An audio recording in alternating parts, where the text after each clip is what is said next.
ஓம் விக்னேஸ்வரா போற்றி, ஓம் நவகர நரலை போற்றி. சிம்மராசி நேர்களுக்கு வணக்கம், துலாம் ராசி நேர்களுக்கு வணக்கம். நேரில் இந்த வீடியோ பதிவில் சிம்மம் துலாம் இந்த 2 ராசி காம்பினேஷனை பற்றி பார்க்க போகிறோம். கணவன் மனைவி குடும்பத்தில் சிம்ம ராசி துலாம் ராசியில் இருப்பாங்க. அதுபோல் நண்பர்கள் இருப்பாங்க, சொந்த பந்தம், நட்பு வட்டாரம், வேலை பார்க்குற இடத்துல கொலீக்ஸ், தொழில் பண்ணுற இடத்துல மேலதிகாரிகள், மற்றவங்க, இப்படி நிறைய இடத்துல இந்த காம்பினேஷன் இருக்கும். குடும்ப உறவுலையும் இருக்கும், உத்தியோகம் பண்ணுற இடத்துலையும் இருக்கும், நண்பர்கள் வட்டாரத்துலேயும் இருக்கும், காதலாகவும் இருப்பாங்க. அதுமாதிரி தொழில் வியாபாரத்துலேயும் அந்த ப்ரொஃபஷனலாக இருப்பாங்க, இந்த பிஸ்னஸ் சம்மந்தப்பட்ட உறவு முறையில் இருப்பாங்க. இவங்களுக்கு எப்படி ஒத்துப்போகும்? சரியா நேர்களே, பலதரப்பட்ட விஷயங்கள் இருக்குது தனி ஒரு மனிதனுக்கு.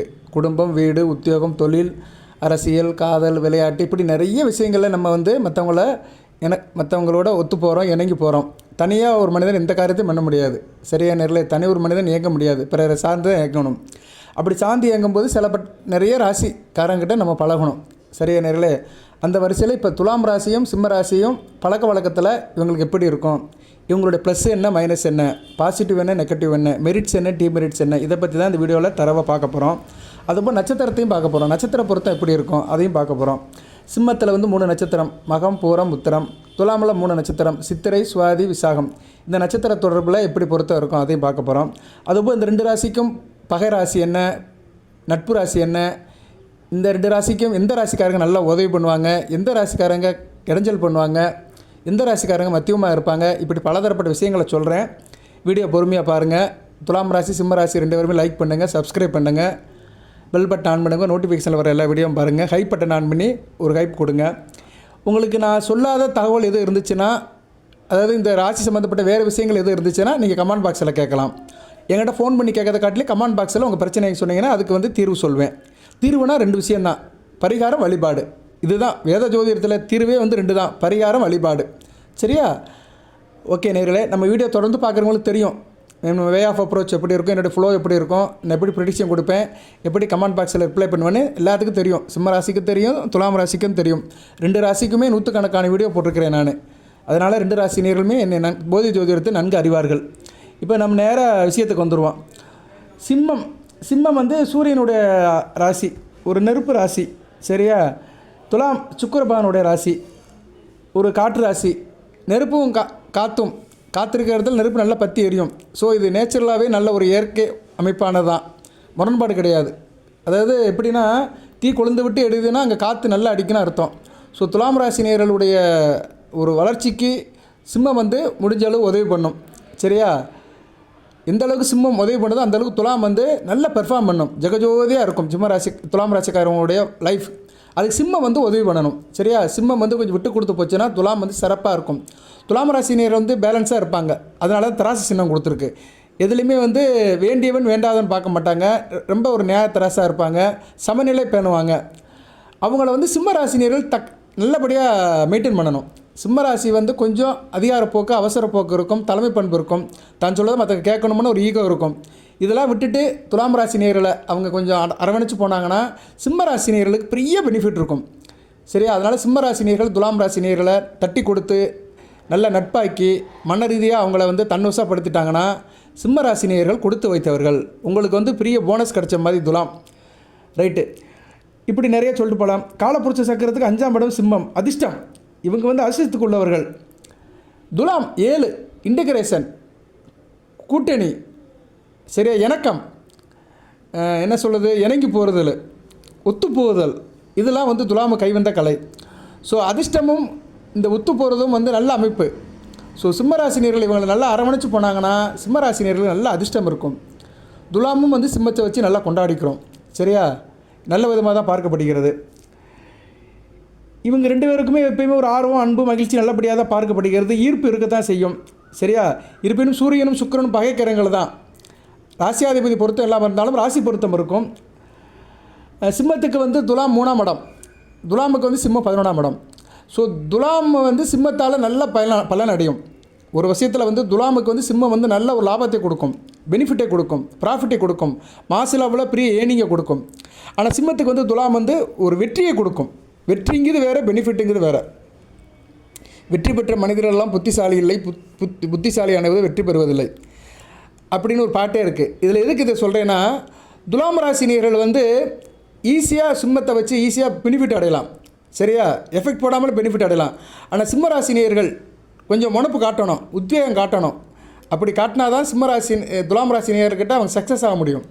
இது ஒன்று இருக்குது, சரியா? ஏன்னா சிம்மத்துக்கு வந்து துலாம் 3ஆம் இடம். 3ஆம் இடங்கிறது வந்து 25% மறைவு. அதனால் சிம்மராசி நேயர்கள் பரிபூர்ணமாக வாழ்க்கையில் முன்னேறணும்னா துலாம் ராசி நேயர்கள்கிட்ட நல்ல உற்சாகம், நல்ல இணக்கம், நல்லா அவங்கள தட்டி கொடுத்து நல்ல வேலை வாங்கி நல்ல ஒரு டியூன் பண்ணி விடணும். அது என்ன சொல்கிறாங்க, டியூன் பண்ணி விடணும், சரியா? அவங்கள வந்து நல்லா இவங்க ட்ரிக்கர் பண்ணாங்கன்னா சிம்மராசிக்கு நல்ல லாபம். ஆனால் துலாம் ராசி வந்து ஈஸியாக சிம்மராசியை வச்சு நல்ல பெனிஃபிட் அடிச்சுட்டு போயிடுவாங்க. அது இயற்கையிலே இருக்குது, காலப்புருஷ சக்கரத்திலே அந்த அமைப்பு இருக்குது. இது ராசிக்கு தான் இருக்குது. இது போல் நீங்கள் தனிப்பட்ட லக்கணத்தில் பிறந்திருப்பீங்க, அதுக்குள்ளே போனோம்னா பெரிய விஷயம். லக்கணத்தை பற்றி பேசுகிறோம்னு இன்றைக்கி நிறைய பேருக்கு தெரிய மாட்டேங்குது. வெகுஜன மக்களுக்கு லக்கணத்தை பற்றி தெரியல, சரியா? லக்கண ரீதியாக கொஞ்சம் மாறுபடும். அது வந்து பிறந்த ஜாதகத்தின்படி அதை பார்த்து சொல்லணும். இருந்தாலும் இப்போ நான் சொல்லிடுவேன் எந்தெந்த லக்கணத்துக்கு இந்த 2 ராசியுமே மேட்ச் ஆகும்னு சொல்லிடலாம். ஆனால் அது நிறைய பேருக்கு புரியாது. அப்படி இருந்தாலும் ஒரு சில தகவல்களை சொல்கிறேன்.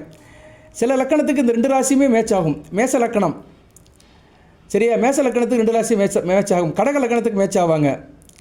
விருச்சிக லக்கணத்துக்கு அடுத்து வந்து கும்ப லக்கணத்துக்கு மேட்ச் ஆவாங்க. மேசம், கடகம், கும்பம் இந்த 3 லக்கணத்துக்குமே வந்து 3 லக்கணத்தில் பிறந்தவங்க வந்து சிம்ம ராசி துலாம் ராசியில் பிறந்தவர்கள் ஒன்று சேர்ந்தாருன்னா வாழ்க்கை ரொம்ப நல்லாயிருக்கும். இது ஒரு எக்ஸ்பெஷலியான ஒரு அமைப்பு.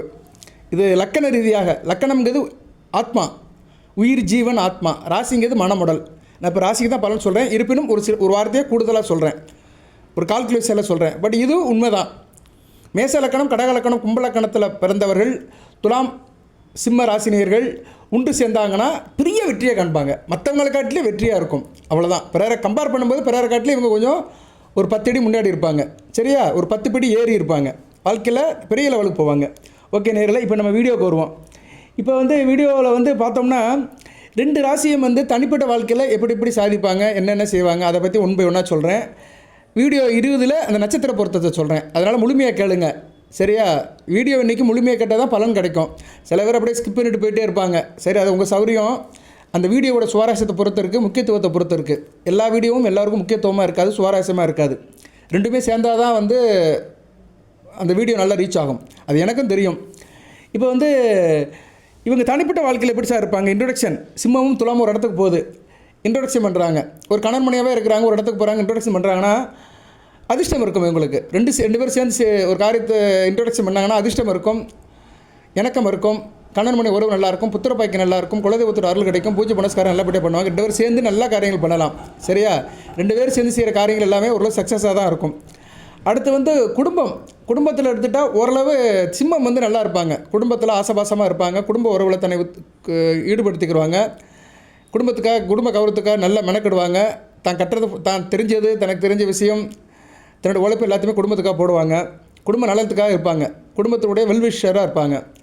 துலாம் வந்து கொஞ்சம் எட்டி இருப்பாங்க, சரியா? குடும்பத்துக்காக உழைப்பாங்க, ஆனால் வந்து ரொம்ப அக்கறையாக இருக்க மாட்டாங்க. ஆனால் சிம்மம் வந்து ரொம்ப அக்கறையாக இருக்கும். அடுத்து வந்து காரிய வெற்றி, காரிய முனைப்பு, ஒரு காரியத்தில் சக்ஸஸ் ஆகிறது அப்படின்னு எடுத்துக்கிட்டோம்னா சிம்மம் வந்து தன்னுடைய உழைப்பை இது எஃபெக்டை நம்பி இருக்கும். சிம்மம் எப்படின்னா எஃபெக்டை நம்பி இருக்கும். எந்த ஒரு காரியமாக இருந்தாலும் என்னால் முடியும், என்னோடய சக்தியால் முடியும், நான் அதை முடித்து காட்டுவேன் அப்படின்னு முனைப்பாக இருப்பாங்க. தம்மேல நம்பிக்கை வச்சு ஃபோர்ஸாக அதில் ஈடுபடுவாங்க. துலாம் வந்து எப்படின்னா அதிர்ஷ்டத்தை நம்பி தான் ஒரு காரியத்தில் இறங்கும், சரியா? அதிர்ஷ்டத்து மேலே இதை போட்டுருவாங்க, பாரத்தை போட்டுருவாங்க. எனக்கு லக்கு இல்லை, எனக்கு அந்த விஷயத்தில் வந்து அந்த அளவுக்கு வேல்யூ இல்லை, ஸ்டார் வேலை செய்யலை, அதனால் எனக்கு கொஞ்சம் அதில் பின்னாடி சந்திச்சிட்டேன் அப்படின்னு நினைப்பாங்க. ஆனால் சிம்மம் அப்படி இல்லை. எதாக இருந்தாலும் முட்டி மோதுவோன்னு சொல்லிட்டு தன்னுடைய முயற்சி முழுக்க போடுவாங்க. ஒரு காரியத்தை தோத்துட்டாங்கன்னா பரிபூர்ணமாக ஏற்றுக்குருவாங்க. என்னால் தான் நான் தோற்றுக்கிட்டேன் அப்படிம்பாங்க, சரியா? தோல்விக்கு நான் தான் முழு காரணம் அப்படின்னு சொல்லுவாங்க சிம்மராசினியர்கள். இதுக்கு வந்து ஒரு உதாரணத்தையும் சொல்லலாம். இதை வந்து நான் அரசியலாக சொல்லலை, ஒரு உதாரணத்துக்கு சொல்கிறேன். இப்போ நடந்த சட்டமன்ற தேர்தலில், தமிழ்நாடு சட்டமன்ற தேர்தலில் திராவிட முன்னேற்ற கழகம் தோற்று போகலை, எதிர்க்கட்சியாக இருக்குது. அதன் தலைவர் தோற்று போயிட்டார், திரு முத்துவேல் கருணாநிதி ஸ்டாலின். அவர் சிம்ம ராசி பூர்வ நட்சத்திரம், அதை ஒத்துக்கிட்டார். திராவிட முன்னேற்ற கழகம் தோல்விக்கு நான் தான் பொறுப்பேற்றுக்கிறேன்னு ஒத்துக்கிட்டார். அதுக்கு ஒரு குணம் வேணும். அதாவது ஒரு தோல்விக்கோ ஒரு விஷயம் ஒரு பிரச்சனைக்கோ அதுக்கு பொறுப்பேற்றுக்கிறதுக்கு ஒரு பெருந்தன்மை வேணும், ஒரு மனம் வேணும். அதை அவர் ஏற்றுக்கிட்டார், ஓப்பனாகவே ஏற்றுக்கிட்டார். தோல்விக்கு நான் பொறுப்பேற்றுக்கிறேன் அப்படின்ட்டார். அவர் சிம்மராசி. அது மாதிரி சிம்மராசி வந்து எப்பயுமே ஒரு காரியத்தில் வந்து சரியில்லை, காரியம் நடக்கலை அப்படின்னா பொறுப்பேற்றுக்குருவாங்க, ரெஸ்பான்சிபிள் பெர்சனாக இருப்பாங்க. துலாம் அப்படி கிடையாது. எனக்கு அதிர்ஷ்டம் வேலை செய்யலை அப்படின்னு சமாளிப்பாங்க, மழுப்புவாங்க, சில காரணங்கள்லாம் கண்டுபிடிச்சிட்டு இருப்பாங்க. ரைட் நேர்களே, சில நேரங்களில் நான் உதாரணத்துக்கு சொல்லுவேன், தப்பாக எடுத்துக்காதீங்க. சரியா? டக்குன்னு சொன்னால் தான் சில பேருக்கு புரியும். உதாரணத்தை வந்து நம்ம அட் ப்ரெசென்ட் சில உதாரணங்களை சொன்னால் தான் சில பேருக்கு புரியும். அது உண்மையும் கூட. அடுத்து வந்து இவங்க வந்து குடும்ப கௌரவம், பழக்க வழக்கம், வீடு வீடு சொந்த பந்தம் இப்படிலாம் எடுத்துட்டோம்னா நல்லா தான் இருப்பாங்க 2 பேரும். சரியா? அக்கம் பக்கம், வீடு மனை, சொந்த பந்தம், குடும்ப கௌரவம் எல்லாத்துக்குமே 2 பேருமே நல்லா இருப்பாங்க. நல்ல விதமாக தான் பார்க்கப்படுகிறது. சரியா? சிம்மம் வந்து குடும்பத்துக்காக நல்லா ஏர்னிங் பண்ணுவாங்க, வருமானத்தை கொண்டு வருவாங்க. துலாமும் அப்படித்தான், குடும்ப கௌரவத்தை காப்பாற்றுவாங்க. சரியா? நல்ல விதமாக இருக்கும். 2 பேருமே தாய் தகப்பனை நல்லா போற்றி புகழ்வாங்க. தாய் விஷயத்தில் நல்லா பாசமாக இருப்பாங்க. இப்போ சிம்ம ராசியும் துலாம் ராசியும் அண்ணன் தம்பியாக இருக்கிறாங்க. தாய்க்கு வேண்டியவனாக இருப்பாங்க. சரியா? ஒரு தாய் மக்களாக இருந்தாலுமே தாய்க்கு வேண்டியதாக இருப்பாங்க. தாய் மேலே பாசமாக இருப்பாங்க. குடும்ப உறவை பேணி காணுவாங்க. அதே மாதிரி உயர்கல்வி படிக்கிறதுல நல்லா படிப்பாங்க. 2 பேரும் சேர்ந்து உயர்கல்வி படிக்கிறாங்க. காலேஜ் மட்டும் இருக்கிறாங்க. பிஜி படிக்கிறாங்க, பிஹெச்டி, எம்ஃபில் பண்ணுறாங்க, டாக்டரேட் பண்ணுறாங்க. அப்படின்னா 2 பேரும் சேர்ந்து நல்லா ஒரு நண்பராக இருப்பாங்க. நல்லா சப்மிட் பண்ணுவாங்க, நல்லா பெர்ஃபார்ம் பண்ணுவாங்க. ஸோ இப்படி நல்லா இருக்கும். 2 பேரும் சேர்ந்து நல்லா பெர்ஃபார்ம் பண்ணுவாங்க. 2 பேரும் சேர்ந்து ஒரு இடத்துல ட்ரைனிங் போகிறாங்க அப்படின்னா நல்ல விஷயத்தை பகிர்ந்துக்குருவாங்க. 2 பேருமே வந்து சக்ஸஸ் ஆவாங்க. ஸோ வித்தைகளை கற்றுக்கிறது இதெல்லாம் வந்து நல்ல விஷயம். அந்த காலத்தில் குருகுலம்லாம் இருக்கும். மாணவர்கள்லாம் போய் குருகுலத்தில் போய் வித்தைகளை கற்றுக்குருவாங்க. அது மாதிரி இப்போ இன்றைக்கி உலகத்தில் ட்ரைனிங் போவாங்க. சரியா? இப்போ நீட் எக்ஸாமுக்கெல்லாம் ட்ரைனிங் போகிறாங்க. அது மாதிரி இவங்க அந்த சம்மந்தப்பட்ட விஷயத்தில் துலாமும் சிம்மமும் போனாங்கன்னா நல்லபடியாக அந்த ட்ரைனிங்கை முடிப்பாங்க. அடுத்து வந்து புத்திர பாக்கியம், பிள்ளை பாக்கியம், பிள்ளைகள் விஷயம் எப்படி இருக்கும் அப்படின்னா, சிம்மம் வந்து நல்லா இருப்பாங்க. பிள்ளைகள் மேலே ஆசபாசமாக இருப்பாங்க. இயற்கையாகவே பிள்ளைகள் மேலே நல்லா குஞ்சு கொள்ளாவாங்க. பிள்ளைகளுக்காக நல்ல ஒரு இதாக இருப்பாங்க. துலாம் வந்து எப்படின்னா காரிய ரீதியாக இருப்பாங்க. சரியா? பிள்ளைகள் மேலே காரிய ரீதியாக இருப்பாங்க. காரியத்துக்காக பிள்ளை மேலே பாசமாக இருப்பாங்க, காரியமாக இருப்பாங்க. ஒரு காரியத்தை வச்சு பிள்ளை மேலே அணுகுவாங்க, தான் காரியத்தை சாதிச்சுக்கிறாங்க. அதுபோக வந்து இவங்களுக்கு வந்து குலதெய்வத்திட்ட அருள் பரிபூர்ணமாக கிடைக்கும். சரியா? சிம்மத்துக்கு பரிபூர்ணமாக கிடைக்கும். துலாமுக்கு வந்து குலதெய்வத்தை கும்பிடுவாங்க, ஆனால் அந்தளவுக்கு பெருசாக எடுத்துக்க மாட்டாங்க. சரியா? தேவையான குலதெய்வ கோயிலுக்கு போவாங்க, சாமி கும்பிடுவாங்க, ஒரு நல்லபடியாக இருக்கும். இது வந்து துலாமுக்கு சிம்மத்துக்குள்ள காம்பினேஷன் தான். சில இடத்துல மாறுபடும். மற்ற ராசிக்கெல்லாம் துலாம் மாறுபடும். அதனால் துலாம் ராசி நேர்கள் எல்லாருமே அப்படி இருப்பாங்கன்னு சொல்ல முடியாது. சிம்ம ராசிக்கிட்ட கோஆர்டினேட் பண்ணும்போது தான் அப்படி இருப்பாங்க. சரியா? ரைட்டு. மற்றபடி அதிர்ஷ்டம் வந்து 2 பேத்துக்குமே இருக்கும். சரியா? அதிர்ஷ்டம் இருக்கும். அதை பற்றி ஏற்கனவே சொல்லிட்டேன் நான். அடுத்து உத்தியோகம் எப்படி சார் இருக்கும்? உத்தியோகம் வேலை பார்க்குற இடத்துல அப்படி பார்த்தோம்னா சிம்ம ராசினியர்கள் கொஞ்சம் தூரமாக போனால் நல்லா வேலை பார்ப்பாங்க. இவங்க எப்போயுமே கொஞ்சம் தூரத்தில் அலைச்சல் திருச்சல் வேலையில் தான் இருப்பாங்க. துலாம் தான் எப்போயுமே அலைச்சல் திருச்சல் வேலையில் இருப்பாங்க. துலாம் ராசிக்காரங்க எப்போயுமே வேலைக்கு அலைவாங்க, மெனக்கிடுவாங்க. சரி, அங்கிட்டு அலைஞ்சு தெரிஞ்சால் வேலை வைப்பாங்க. சிம்மம் அப்படி கிடையாது. ஓரளவு வருமானத்தை வந்து எந்த இடத்துல இருந்தாலும் வருமானத்துக்கான வேண்டிய ரிசோர்ஸை ஏற்பாடு பண்ணிக்கிறாங்க. அந்தளவுக்கு அலைஞ்சு தெரிஞ்சு போக மாட்டாங்க. அதுபோல் கடன் நோய் எதிரி வந்து துலாம் அந்தளவுக்கு பெருசாக கண்டுக்க மாட்டாங்க. குடும்பத்தில் யாருக்கும் முடியலைன்னு வச்சுக்கோங்களேன், அவங்க பார்த்துட்டு அப்படி வேலை வெட்டிக்கு போயிடுவாங்க. ஆனால் சிம்மம் அப்படி கிடையாது, மெனக்கிடுவாங்க. குடும்பத்தில் யாருக்கும் முடியலைன்னா மெனக்கிடுவாங்க, குடும்ப பொறுப்பாக பார்ப்பாங்க. என்னன்னு சொல்லி தன்னை அதில் ஈடுபடுத்திக்கிறாங்க. தன்னுடைய பழக்க வழக்கத்தின் மூலியமாக குடும்ப பிரச்சனையை தீர்ப்பாங்க. அந்தளவுக்கு ஒரு ப்ராக்டிஸாக இருப்பாங்க. துலாம் வந்து கொஞ்சம் கண்டுக்காமல் தான் இருப்பாங்க, கன்சிடர் பண்ணாமல் தான் இருப்பாங்க, தூரமாக தான் இருப்பாங்க. குடும்ப விஷயத்தில் யாருக்கும் முடியல வைக்கலைன்னா துலாம் வந்து அப்படியே போயிடும். ஒரு ஃபார்மாலிட்டிஸாக தான் இருப்பாங்க. அடுத்து வந்து இணக்கம் நல்லாயிருக்கும். 2 பேத்துக்குமே நல்லாயிருக்கும். சரியா? இணக்கம், கணவன் மணி உறவு இணக்கம். துலாம் வந்து ஏற்கனவே இணக்கமாக நல்லா இருப்பாங்க. சிம்மம் வந்து அதில் லாப நோக்கத்தில் இருப்பாங்க. சரியா? கணவன் மணியாக இருந்தாலுமே அந்த லாப நோக்கத்தில் இருப்பாங்க. அடுத்து என்ன செய்யலாம், நம்ம உறவை வச்சுக்கிட்டு அடுத்து என்ன செய்யலாம், எப்படி போகலாம், நம்ம குழந்தைகளை எப்படி கொண்டு போகலாம் அப்படின்னு ஒரு மாஸ்டர் பிளான்லேயே இருப்பாங்க. அடுத்து வந்து தூரதேச அமைப்பு, வெளிநாடு, அதிர்ஷ்டம் இப்படி எடுத்துக்கிட்டோம்னா 2 பேத்துக்குமே நல்லாயிருக்கும். சரியா? 2 பேருமே நல்லாயிருக்கும். 2 பேருக்குமே நல்லாயிருக்கும். நல்ல விதமாக பார்க்கப்படுகிறது. சரியா நேயர்களே? 2 பேருமே நல்லா இருப்பாங்க. தூரதேச தொழில், வியாபாரம் 2 பேத்துக்குமே நல்லாயிருக்கும். அதுபோக வந்து திடீர் அதிர்ஷ்டமும் வரும். மேக்ஸிமம் இவங்களுக்கு திடீர் அதிர்ஷ்டம் வந்து இவங்க 2 பேருடைய கொலாபரேஷன் வெளிநாடு வெளிமாநில தொடர்பில் இருந்தாங்கன்னா நல்லாயிருக்கும். இப்போ துலாமும் சிம்மமும் வெளிநாட்டுக்கு போயிட்டாங்க, அங்கே போய் வந்து ஒரு கடை ஆரம்பிக்கிறாங்க, ஒரு ஷாப் ஆரம்பிக்கிறாங்க, வியாபாரம் பண்ணுறாங்கன்னா நல்ல லாபத்தை ஈடுவாங்க. சரியா? இவங்களுக்கு வந்து அந்த வெளிநாட்டு வியாபாரம், லாபம் இதெல்லாம் நமக்கு சிறப்பாக இருக்கும். தேக ஆரோக்கியமும் நல்லா தான் இருக்கும், ஒன்றும் பிரச்சனை இல்லை. காரிய ரீதியாக தான் இருக்கும். சரியா நேர்களை? காரிய ரீதியாக தான் இருக்கும். சிம்மத்துக்கு வந்து எப்படின்னா தொழில் ரீதியாக, வியாபார ரீதியாக சில பிரச்சனைகள் வரலாம். அது மன அழுத்தத்தை கொடுக்கலாம், சோர்வை கொடுக்கலாம். துலாமுக்கு வந்து அலைச்சலின் பேரில் வரும். அலைகிறது, திரியிறது, 4 இடத்துக்கு போகிறது, 4 இடத்துல சாப்பிட்டு உடம்பு புண்ணாக்கிறது, வயிற்று பிரச்சனை வருது, இப்படி சில இதில் இருக்கும். ஸோ இவங்களுக்கு இப்படி தான் வந்து உடல்நல கோளாறுகள் வரும் இல்லையா, மற்றபடி ஒன்றும் பிரச்சனை இல்லை. மற்றபடி ஆள் ஸ்ட்ராங்காக இருப்பாங்க. அடுத்து வந்து வெளி வட்டார பழக்க வழக்கம், வெற்றி, கோயில் குளத்துக்கு போகிறது, தான தர்மம் பண்ணுறது எப்படி எடுத்துக்கிட்டோம்னா அது வந்து பரவாயில்ல, நல்லா தான் இருக்கும், மிகச்சிறப்பாக இருக்கும். இவங்க 2 பேரும் சேர்ந்து தான தர்மம் செஞ்சாங்கன்னா நல்லாயிருக்கும். ஆலய பணிகள், புது பணிகள், புது காரியம் நல்லாயிருக்கும். அரசியல் விவகாரங்கள், ராஜதந்திரம், பிறருக்கு வந்து கவுன்சிலிங் சொல்கிறது, பிறருக்கு ஐடியா கொடுக்கறது, பிறருக்கு ஆலோசனையாக இருக்கிறது நல்லா பண்ணுவாங்க. மந்திரம் சொல்கிறதுனா அப்படின்னா 2 பேரும் சேர்ந்து கோயிலுக்கு போய் இணைந்து மந்திரம் சொல்கிறது. அந்த காலத்திலலாம் இப்பயும் கோயிலில் இருக்குது. கோயிலில் ஓதுவார்கள்லாம் மந்திரம் சொல்லுவாங்க. கோயிலில் 2 ஓதுவார் நின்று மந்திரம் சொல்லுவாங்க. சில பேர் ஒரு ஓதுவார் மந்திரம் சொல்லுவாங்க. இல்லைன்னா சில பேர் குரூப்பாக நின்று மந்திரம் சொல்லுவாங்க. ஆனால் சொல்லும்போதே 2 பேத்துக்கு நல்ல இணக்கம் இருக்கும். இறை நாமத்தை சொல்லும்போது 2 பேருமே நல்லபடியாக சொல்லுவாங்க. சரியா? பழைய படத்துலலாம் பார்த்தீங்கன்னா பின்னணி பாடகர்கள்லாம் சேர்ந்து பாட்டு பாடுவாங்க. பழைய படத்துலலாம் இருக்கும். தேவரின் தெய்வம் படத்தில் சீர்காழி கோவிந்தராஜன், டிஎம் சௌந்தரராஜன் பாடுவாங்க. திருச்செந்தூரில் கடலோரத்தில் செந்தில்நாதன் அரசாங்கம். அகத்தியர் படத்தில் டிஆர் மகாலிங்கமும் சீர்காழி கோவிந்தராஜன் ஒரு பாட்டு பாடுவாங்க, இசையா செந்தமிழா இருப்பவனேன்னு. இதெல்லாம் பழைய படத்துலலாம் நிறைய நடந்திருக்கு.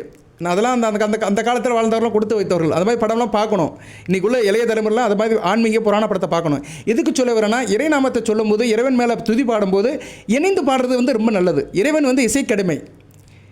இறைவன் வந்து இசையாக தான் இருக்கான். இசையால் மயங்காத இதயம் எது, இறைவனே இசை வடிவம் எனும்போது. நான் கொஞ்சம் இந்த வீடியோவிலேருந்து கொஞ்சம் வெளியே வந்து தான் பேசுகிறேன், சப்ஜெக்ட்லேருந்து வெளியே வந்திருக்கேன். ஆனால் ஒரு நல்ல கருத்தை சொல்லிட்டுருக்கேன். இறை சிந்தனை உள்ளவங்களுக்கு வந்து சொல்கிறேன். இறை சிந்தனை உள்ளவர்கள், பயபக்தி உள்ளவர்கள், நல்ல மந்திரம் சொல்கிறீங்க, நல்ல பாட்டு பாடுறீங்கன்னா மற்றவங்க கூட சேர்ந்து நீங்கள் அந்த காரியத்தை பண்ணிங்கன்னா நல்லாயிருக்கும். நிறைய கோயிலில் இன்றைக்கி பாடுறாங்க, தாய்மாரெலாம் பாடுறாங்க. கோயிலில் வந்து பிரதோஷத்துக்கு மற்ற முக்கியமான நாளில் இன்றைக்கி இறைவனுக்கு அபிஷேகம் நடக்கும்போதெல்லாம் குரூப்பாக உட்காந்து பாட்டு பாடுவாங்க. அதுலேயும் வந்து இந்த துலாம் சிம்மம் ராசிக்காரர்கள் இணைந்து 2 பேரும் சேர்ந்தாங்கன்னா நல்லா பாடுவாங்க. சொல்ல வேண்டிய விஷயம் அதான். துலாம் சிம்மம் சேர்ந்து இறை நாமத்தை சொல்லும்போது, இறைவனோட துதியை பாடும்போது மிகச்சிறப்பாக பாடுவாங்க. தன்னை மறந்து அந்த இதை சொல்லுவாங்க. சரியா? இது ரொம்ப புண்ணியம். கூட்டு பிரார்த்தனைக்கு ஒரு சக்தி உண்டு. தனி ஆவர்த்தனை காட்டிலும் கூட்டு பிரார்த்தனை. தனி ஆவர்த்தனம் என்ன? தனியாக சாமியை கும்பிடுறது, முருகா, ஆண்டவா, கோவிந்தா, கோபாலாம் கும்பிடுறது. சேர்ந்து கும்பிடுறது வேறு, கூட்டு பிரார்த்தனை. அங்கே வந்து நல்ல ஒரு வைப்ரேஷன் வரும், மல்டிபிள் வைப்ரேஷன்.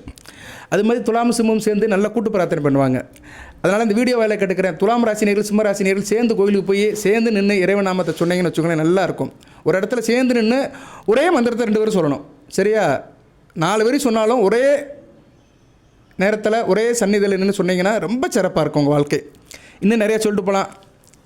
யாராவது சொல்லுவாங்க, என்னடா இவன் சொன்னதே சொல்லிட்டு இருக்கான் அப்படிம்பாங்க. சில பேருக்கு இன்ட்ரெஸ்டிங்காக இருக்கும், சில பேருக்கு போர் அடிக்கும். நான் எல்லாத்தையும் திருப்திப்படுத்த முடியாது. ரைட்டு, எல்லாம் இறைவன் சித்தம். அடுத்து காரியம், தொழில், கர்மம், பூஜ்ய புனஸ்காரம் தனிப்பட்ட முறையில் செய்கிறது எப்படி சார் இருக்கும் அப்படின்னா பரவாயில்ல. சரியா? இது வந்து பெரிய விஷயம் கிடையாது.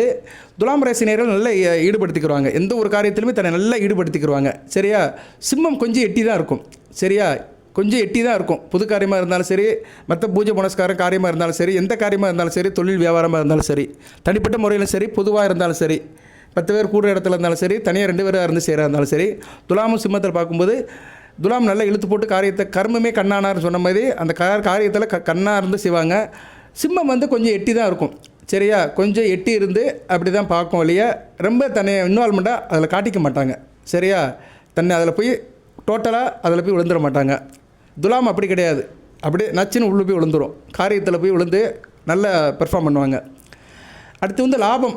ஒரு மனுஷன் லாபம் வேணும்ல, வாழ்க்கையில் வாழ்கிறது லாபம் தான். எந்த ஒரு காரியம் போட்டாலும் லாபம் தான். லாப நோக்கத்தில் தான் இன்றைக்கி எல்லாமே நடக்கு, எல்லா கணக்கும் சரி. லாபம், ப்ராஃபிட், பெனிஃபிட் அப்படின்னு பார்த்தோம்னா 2 பேருக்கு எப்படி சார் இருக்கும்? சூப்பராக இருக்கும். 2 பேர் சேர்ந்து லாபம், பெனிஃபிட், ப்ராஃபிட்டை நல்லா கொண்டு வரலாம். அறுவடை நல்லா இருக்கும். 2 பேரும் சேர்ந்து விவசாயம் பண்ணுறாங்கன்னா நல்லா மகசூல் வரும், அறுவடையாகவும் நல்லபடியாக பார்க்கப்படுகிறது. சரியா நேர்களே? நமக்கு சிறப்பாக இருக்கும், மிக அருமையாக இருக்கும். சரியா? அதுலேயும் வந்து துலாம் வந்து நல்லா வரைஞ்சி கட்டுவாங்க. சிம்மம் கூட அந்த ப்ராஃபிட்டில் ஒரு இணக்கமாக இருப்பாங்க, ஒரு இன்டெகிரேஷனாக இருப்பாங்க. ஆனால் துலாம் வந்து ரொம்ப லாபம் வந்து அவங்களுக்கு நல்லா வரும். சரியா? லாபத்தை வந்து அப்படியே சொல்லையாக எடுப்பாங்க துலாம். 2 பேருக்குமே நல்லா இருக்கும். ஆனால் துலாம் வந்து ஒருபடி கூட இருப்பாங்க. துலாமும் சிம்மமும் சேர்ந்து லாபத்தை அனுபவிக்கும் போது துலாம் ஒருபடி கூட இருப்பாங்க. இயற்கையாக அவங்களுக்கு ஒத்துப்போகும். சரியா? இயற்கையாக அவங்களுக்கு ஒத்துப்போகும். சிம்மத்துக்கு வந்து இணக்கம் தான் ஒத்துப்போகும். இவங்க எந்த அளவுக்கு இணக்கமாக இருக்காங்களோ அந்த அளவுக்கு லாபம் இருக்கும். ஆனால் துலாமுக்கு வந்து இயற்கையாகவே லாபமாக இருக்கும். அடுத்து அயன சயன போகம், கட்டில் உறவு, சரியா, தூரதேசம், இப்படி நிறையா சொல்லிட்டு போகலாம். விரயம், சுபச்செலவு, பிறருக்கு உதவுறது, வள்ளல் தன்மை, இதெல்லாம் எப்படி சார் இருக்கும்னா 2 பேருக்குமே நல்லா இருக்காது. சரியா? கொஞ்சம் இதில் இவங்க மியூச்சுவலாக இருக்கணும். அயனசேன போகத்தில் ரொம்ப மியூச்சுவலாக இருக்கணும். அது இந்த வயசில் இருக்கிறவங்களாம் கொஞ்சம் கவனமாக இருக்கணும். கணவன் மணியாக இருக்கிறவங்க, புதுசாக கல்யாணம் ஆனவங்களாம் அந்த படுக்கறை சுகம், கட்டில் சுகம், இதில் வந்து கொஞ்சம் விட்டு கொடுத்து போகணும். அது அந்நேரம் எதுவும் பேசக்கூடாது. சரியா? தேவையில்லாத விஷயத்தை பேசி அந்த விஷயத்தை பால்படுத்திடக்கூடாது. ஏன்னா ஒரு மனிதனுக்கு வந்து சந்தோஷங்கிறது ரொம்ப முக்கியம். ஆண் பெண் பிறப்பின் ரகசியமே வந்து 2 பேரும் ஒன்றா சேரணும். சரியா? அதுக்கு தான் திருமணம் பண்ணி வைக்கிறாங்க. அந்த பிறவி வந்து பரிபூர்ணமாக ஆகணும். சரியா? அவங்க 2 பேருமே பிறந்தது நோக்கம் நிறைவேறது வந்து திருமணம் தான். ஆண் பெண் வெவ்வேறு இடத்துல பிறந்தாலுமே அவங்க வந்து திருமணம் ஆகி திருமண உறவுக்குள்ளே வந்து அவங்க மன ரீதியாகவும் உடல் ரீதியாகவும் ஒத்து போய் குழந்தை குட்டிகளை பெற்று தாம்பத்தியத்தை நல்லபடியாக கொண்டு போகணும். அதுதான் பரிபூர்ணத்துவம் அப்படிங்கிறாங்க, பூரண வாழ்க்கை. சரியா? அந்த பூரண வாழ்க்கைக்கு படி அச்சாரம் போடுறது வந்து அந்த படுக்கை சுகம்தான். சரியா? அயன சயன போகம். அயன சயனம் நல்லா இருந்தால் தான் போகம் நல்லாயிருக்கும். அதில் வந்து 2 பேருமே விட்டு கொடுத்து போகணும். மேக்ஸிமம் அதில் போய் பிரச்சனை பண்ணிட்டு இருக்கக்கூடாது. சில பேர் நைட்டில் தான் சண்டை விட்டுருப்பாங்க. சரி, எல்லா பிரச்சனையும் இந்த நைட்டில் தான் பிரச்சுவாங்க. அந்த 10 மணிக்கு மேலே தான் வாயவே திறப்பாங்க. நிறைய குடும்பத்தில் இருக்குது. அதனால் அந்த எல்லாமே கெட்டு போயிடும். அதெல்லாம் இவங்க வந்து கண்ட்ரோல் பண்ணிக்கணும். சரியா? அது குறிப்பிட்ட சில லக்கணத்தில் பிறந்தவங்களுக்கு இது வரும். அது எந்த லக்கணம்னு அதையும் கொஞ்சம் சொல்லலாம். சரியா? அதையும் சொல்லலாம். எந்த லக்கணத்துக்கு வரும் சார் அப்படின்னா மீன லக்கணத்துக்கு வரும். மீன லக்கணத்துக்கு வரும், தனுசு லக்கணத்துக்கு வரும். இவங்களாம் கொஞ்சம் கவனமாக இருக்கணும். மீன லக்கணத்தில் பிறந்தவங்க வந்து ரொம்ப கவனமாக இருக்கணும். துலாம் ராசி, சிம்ம ராசியில் பிறந்தவங்க. அதே மாதிரி தனுசு லக்கணத்தில் பிறந்தவங்களும் கொஞ்சம் கவனமாக இருக்கணும். கன்னியா லக்கணத்தில் பிறந்தவங்களும் கொஞ்சம் கவனமாக இருக்கணும். சரியா? இவங்களாம் வந்து அதில் கொஞ்சம் கவனமாக இருக்கணும். துலா லக்கணம், சிம்ம லக்கணம், இந்த லக்கணத்தில் பிறந்தவங்களும் கவனமாக இருக்கணும். மீனம், துலாம், சிம்மம், இந்த 3 லக்கணத்தில் பிறந்தவங்க ரொம்ப கவனமாக இருக்கணும். அடுத்து வந்து தனுசு லக்கணம், கன்னி லக்கணத்தில் பிறந்தவங்களும் கொஞ்சம் எச்சரிக்கையாக இருக்கணும். இந்த 5 லக்கணத்துக்கு வந்து அது அடிக்கூட நடக்கும். மற்ற லக்கணம் ஓரளவு பேலன்ஸ் பண்ணி போயிடுவாங்க. சரியா? ரைட் நேர்களே, இப்போ வந்து இந்த 2 ராசிக்குமே வந்து ரொம்ப பிடித்த ராசி, இவங்களுக்கு எதுவும் பிரச்சனைனா உடனே உதவுற ராசி யார் சார் அப்படின்னு பார்த்தோம்னா விருச்சிகம், கும்பம், மேஷம், மிதுனம், கடகம். இவங்க அந்த 5 ராசி நேர்களுமே வந்து துலாமுக்கும் சிம்மத்துக்கும் நல்லா சப்போர்ட் பண்ணுவாங்க, வேண்டியதை செய்வாங்க. விருச்சிகம், கும்பம், மேஷம், மிதுனம், கடகம் நல்லா சப்போர்ட் பண்ணுவாங்க, நல்ல விதமாக பார்க்கப்படுகிறது. சரியா நேர்களே? ஸோ அதனால் இவங்க இந்த 2 பேருமே இவங்களை பக்கத்தில் வச்சுக்கலாம். விருச்சிகம், கும்பம், மேஷம், மிதுனம், கடகம். அதுலேயும் வந்து மேஷம், கும்பம் ரொம்ப வெறித்தனமாக சப்போர்ட் பண்ணுவாங்க, நல்ல நண்பர்களாக இருப்பாங்க, வெல்விஷராக இருப்பாங்க, நல்லா இருக்கும். இந்த துலாம், சிம்ம ராசிகளுக்கு மேஷத்துலேயோ கும்பத்திலேயோ பிள்ளைகள் பிறந்தனா நல்லா கொடுத்து வைத்தவர்கள் உண்மையிலே இருக்கும். ஆமான்னு சொல்கிறவங்க கமெண்ட் பாக்ஸில் போடுங்க. உங்கள் வீட்டில் குழந்தை பிறந்திருக்கு, மேஷ ராசிலேயோ அல்லது கும்பராசிலையோ இருந்துச்சுன்னா நீங்கள் கொடுத்து வைத்தவர்கள். சரியா? நல்லா பார்த்துக்குறோம், தாய் தப்பை நல்லா பார்த்துக்குறோம். கடகராசியும் நல்லா பார்த்துக்குறோம். சரியா? கடகராசி, மேசராசி, கும்பராசியில் குழந்தை பிறந்தவர்களுக்கு குழந்தை இருக்குன்னா அந்த குழந்தை உங்களை நல்லா பார்த்துக்குறோம், தாய் தப்பனை நல்லா பார்த்துக்குறோம். சரியா நேர்களே? அடுத்து வந்து பொதுவான ராசி, இவங்க 2 பேர்த்துக்குமே சிம்மத்துக்கும் துலாமுக்கும் பொதுவாக போகிறது அப்படின்னா, ஆவரேஜாக போகிறது அப்படின்னா கன்னி, ரிஷபம் 2 பேரும் பொதுவாக போயிடுவாங்க, மத்தியஸ்தராக இருப்பாங்க, பொதுவாக போயிடுவாங்க. பகை அப்படி பார்த்தோம்னா மீனம் தான் பகை. சரியா? மீன ராசி வந்து ரொம்ப பகைப்படுத்துவாங்க. அடுத்து வந்து ஒன் சைடு சப்போர்ட்னு ஒன்று இருக்குல்ல, அது எல்லா இடத்துலையும் இருக்குது. அப்படி பார்க்கும்போது வந்து தனுசு ராசி வந்து சிம்ம ராசிக்கு சப்போர்ட் பண்ணுவாங்க. தனுசு ராசியை சேர்ந்தவர்கள் வந்து சிம்ம ராசிக்காரங்களுக்கு சப்போர்ட் பண்ணுவாங்க. மகர ராசி வந்து துலாம் ராசிக்கு சப்போர்ட் பண்ணும். சரியா? மகரம் வந்து துலாமுக்கு எப்போயுமே சப்போர்ட் பண்ணும். ஸோ அதனால் இவங்க இந்த 2 வேறு விஷயத்துலேயும் இவங்க கொஞ்சம் கவனமாக இருக்கணும். இவங்க 2 பேரும் டீமாக இருக்காங்கன்னா, தனுசு ராசி வந்துட்டான்னா அவன் வந்து துலாமை கண்டுக்க மாட்டான், மகரத்தை தான் சிம்மத்தை தான் கண்டுக்குருவான். மகர ராசி வந்துட்டான்னா சிம்மத்தை கண்டுக்க மாட்டான், துலாமை தான் கண்டுக்குருவான். ஸோ தனுசும் மகரம் என்ன பண்ணுவாங்கன்னா, இவங்க 2 பேர்த்துக்கு இருக்கிற ஒரு பரஸ்பர உறவை கெடுக்கிற மாதிரி காரியம் பண்ணுவாங்க. உறவாடி கெடுக்கிறது சொல்லுவாங்க பார்த்தீங்களா, அதுதான் இது. சரியா? இது வந்து இயற்கையிலே இருக்கும். சிலர் வேறு குடும்பத்திலே பிள்ளைகளே வந்து நான் சொல்கிற ராசியில் பிறந்திருக்கும். தனுசு மகரத்தில் என் பிள்ளையே பிறந்திருக்கு சார், என் பிள்ளை வந்து எங்கள் 2 பேர்த்தை கெடுக்குமா அப்படின்னா கெடுக்குன்னு சொல்ல முடியாது. உங்கள் 2 பேருடைய நிம்மதியை கெடுக்கும், அவ்வளோதான். அந்த பிள்ளையோட செயல்பாடு வந்து யாரோ ஒருத்தருக்கு பிடிக்கும், ஒருத்தருக்கு பிடிக்காது. நிறைய குடும்பத்தில் இருக்குது. எங்கிட்ட ஜாதகம் பார்க்குற நிறைய பேர் இதை தான் புலம்புவாங்க. சார், என் வீட்டுக்காரர் வந்து என் பிள்ளை மேலே பாசமாக வச்சுருக்கிறாரு, ஆனால் என் பிள்ளையை என் மேலே எதிர்ப்பாக இருக்குது, ஆனால் என் மேலே பிள்ளையை எதிர்க்கிறத அவர் கண்டுக்க மாட்டேங்கிறாரு, என்கரேஜ் பண்ணுறாரு அப்படிம்பாங்க. நிறைய பேர் கேட்டிருக்கிறாங்க என்கிட்ட. அந்த ஜாதகத்தை பார்த்தாலும் அப்படி தான் இருக்கும். அது எப்படின்னா, அந்த வீட்டில் 2 டீமாக இருக்கும். தாய் தகப்பனுக்கு வந்து எப்படி இருக்கும்னா, அந்த பிள்ளைகள் 2 பிள்ளை இருக்குன்னு வச்சுக்கோங்களேன். 2 பிள்ளையை வந்து தாய்ப்பன் மேலே பாசமாக இருக்கும், தாய்ப்பன் கூட சேர்ந்துட்டு தாயை எதுக்கும். தாய் என்ன பண்ணுவா, அவள் பற்ற பிள்ளை தான் இருந்தாலும் அவள் பிள்ளைக்காகவும் புருஷனுக்காக தான் வாழ்கிறா. ஆனால் புருஷன் அதை எதிர்பார்க்கும், புருஷன் அதை நினைக்க மாட்டான். நம்ம பிள்ளையை நம்ம பொண்டாட்டி இருந்துச்சுன்னா மன சங்கடப்பட்டு நினைக்காம அவன் ஒரு போக்கில் அந்த பிள்ளையோட சந்தோஷமாக இருந்து தாய்க்கு அந்த பிள்ளைகள் எதிர்ப்பாக இருந்தாலும் கண்டுக்காமல் இருப்பான். சரியா? இப்படிலாம் சில அமைப்பு இருக்கும், சில குடும்பத்தில் இருக்குது, நிறைய குடும்பத்தில் இருக்குது. நான் ப்ராக்டிக்கலாக இதெல்லாம் அனுபவிக்கிறேன். அனுபவிக்கிறேன்னா என்ன, ஜாதகத்தில் பார்க்குறேன், அவங்களோட குறையெல்லாம் கேட்குறேன். நிறைய நேரில் என்கிட்ட சொல்லுவாங்க.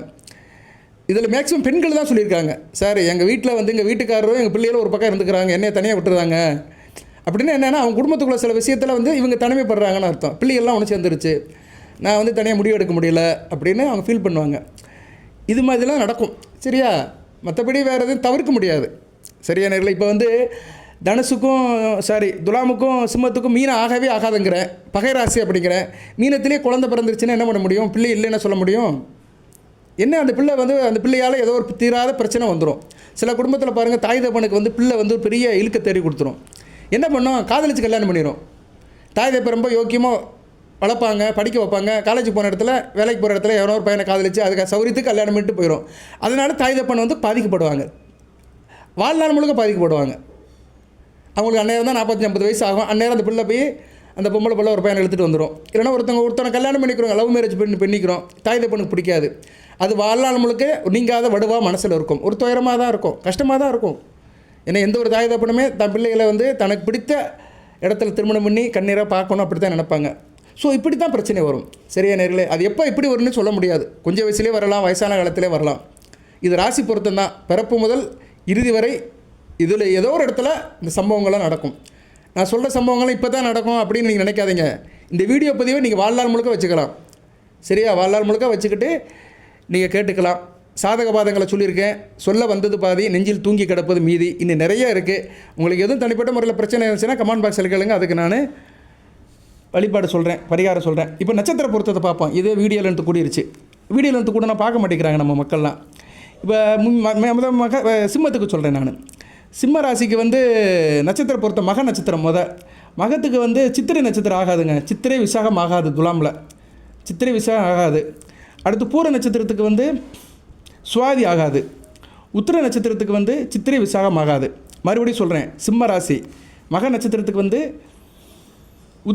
உத்திரம் சித்திரை விசாகம் 3மே ஆகாது. மக நட்சத்திரத்தில் பிறந்தவங்க துலாம் ராசி பக்கமே வரக்கூடாது. சிம்மத்தில் மக நட்சத்திரம் பிறந்தவங்க சிம்மத்தில் மக நட்சத்திரத்தில் பிறந்தவங்களுக்கு சித்திரை விசாகம் ஆகாது. ஆமாம், உத்திரம் வந்து சிம்மத்தில் தான் இருக்கும், வராது, இங்கிட்டு வராது. ஸோ மக நட்சத்திரத்துக்கு சித்திரை விசாகம் ஆகாது. பூர நட்சத்திரத்துக்கு வந்து சுவாதி ஆகாது. உத்திரை நட்சத்திரத்துக்கு வந்து சிம்மத்தில் இருக்கிற உத்திர நட்சத்திரத்துக்கு வந்து சித்திரை விசாகம் ஆகாது. அடுத்து வந்து துலாம் ராசியில் இருக்கிற முதல் நட்சத்திரம் சித்திரை நட்சத்திரம். சித்திரை நட்சத்திரத்துக்கு பூரமாகாது, விசாகமாகாது, விசாகமாகாது, சரியா?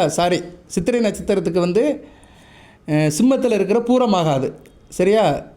சித்திரை நட்சத்திரத்துக்கு துலாம் ராசியில் பிறந்த சித்திரை நட்சத்திரத்துக்கு சிம்ம ராசியில் உள்ள பூரமாகாது. அடுத்து சுவாதி நட்சத்திரம். சுவாதி நட்சத்திரத்துக்கு வந்து உத்திரமாகாது, சரியா? சிம்ம ராசியில் உள்ள உத்திரமும் ஆகாது, மகமும் ஆகாது. சுவாதி நட்சத்திரத்துக்கு உத்திரமும் ஆகாது, மகமும் ஆகாது. அடுத்து விசாகம். துலாம் நட்சத்திரத்தில் உள்ள விசாகத்துக்கு வந்து துலாம் ராசியில் உள்ள விசாகத்துக்கு வந்து பூரமாகாது. அவ்வளோதான் நேயர்களே, சரியா? ரைட்டு. இப்போ மறுபடியும் ஒரு தடவை நான் சொல்லிடுறேன், இந்த நட்சத்திரத்தை ஆகாது யாராருக்கு, இந்த நட்சத்திரத்துக்கு ஆகாதுன்னு. சிம்ம ராசி. சிம்ம ராசியில் உள்ள மக நட்சத்திரத்துக்கு சித்திரை விசாகம் ஆகாது. பூர நட்சத்திரத்துக்கு சுவாதி ஆகாது. உத்தர நட்சத்திரத்துக்கு வந்து சித்திரை விசாகம் ஆகாது. அடுத்து வந்து துலாம் ராசி. சித்திரை நட்சத்திரம் பூரமாகாது. சுவாதி நட்சத்திரம் உத்திரமாகாது, மகமாகாது. விசாக நட்சத்திரம் பூரமாகாது. சரியா நேர்களே? ரைட்டு. இந்த நட்சத்திரத்துக்குள்ளே எதுவும் பிரச்சனை இருந்துச்சுன்னா கமெண்ட் பாக்ஸில் கேளுங்க, என்ன பிரச்சனைன்னு சொல்லணும், சரியா? சார் நான் வந்து துலாம் ராசியில் இந்த நட்சத்திரம், எங்கள் பார்ட்னர் வந்து இல்லை யாரோ உறவுல ஒருத்தர் வந்து சிம்ம ராசியில் இந்த நட்சத்திரம், எங்களுக்குள்ளே இந்த பிரச்சனை நடக்குன்னு பிரச்சனையை சொல்லணும், சரியா? பிரச்சனையை சொன்னீங்கன்னா அதுக்கு உண்டான தீர்வை சொல்லுவேன், பரிகார வழிபாடு சொல்லுவேன். பிரச்சனையை சொன்னால் தான் அதுக்கு உண்டானதை கரெக்டாக சொல்ல முடியும். பிரச்சனையை சொல்லணும். ஆக மாட்டிக்கு சண்டை வந்துட்டுருக்கு அப்படிலாம் சொல்லக்கூடாது. எதுக்கு சண்டை வருது? ஒரு குடும்பத்தில் சண்டை வருதுன்னா நிறைய விஷயத்துக்கு சண்டை வரும். சிலருக்கு பணத்தை வச்சு சண்டை வரும், சில பேருக்கு பழக்க வழக்கத்தை வச்சு சண்டை வரும். பழக்க வழக்கம்னா என்ன? புருஷன் டெய்லி குடிச்சிட்டு வருவான், பொண்டாட்டிக்கு பிடிக்காது. இதுவும் பிரச்சனை தான். பண பிரச்சனையும் இருக்கும். புருஷன் சம்பாதிப்பான், கையில் காசு கொடுக்க மாட்டான், இதுவும் பிரச்சனை தான். ஸோ உங்கள் குடும்பத்தில் இந்த நட்சத்திரத்தில் பொருத்தம் இல்லாதவங்க எதுக்கு சண்டை போடுறீங்க, எந்த விஷயத்துக்காக சண்டை போடுறீங்க அதை சொல்லணும். அதை சொன்னால் தான் அதுக்கு உண்டான தீர்வை சொல்ல முடியும். வாழ்த்துக்கள் நேர்களே. இன்னும் நிறைய சொல்லுவேன், நேரம் ஆயிடுச்சு. எல்லாமல் இறைவன் துலாம் ராசி சிம்ம ராசி நேயர்களுக்கு, இந்த நட்சத்திரத்தில் பிறந்த நேயர்களுக்கு சித்திரை விசாகம் சுவாதி மகம் பூரம் உத்திரம் நட்சத்திர நேயர்களுக்கு சில சௌபாகியத்தையும் சில ஐஸ்வர்யத்தையும் சில நன்மையிலும் கொடுப்பார். அனைத்து வளங்களை பெற்று தேகாரோக்கியத்துடன் தீர்க்காயலுடன் நீடோடி வாழ்க நிறைந்த வளம் பெறுக. நான் வீடியோ தலைப்பு எப்படி தான் போடுவேன். சிம்மம் விஸ் துலாம், குடும்பம் எப்படி இருக்கும், சண்டை எப்படி குறையும், எதை செய்தால் குடும்பத்தில் நிம்மதியாக இருக்கலாம், சரியா, என் குடும்பத்தில் சண்டை வருது, இப்படி தான் தமிழ் போடுவேன். பாருங்கள். வாழ்த்துக்கள், நல்லதே நடக்கட்டும். வாழ்த்துக்கள் நேயர்களே. நன்றி.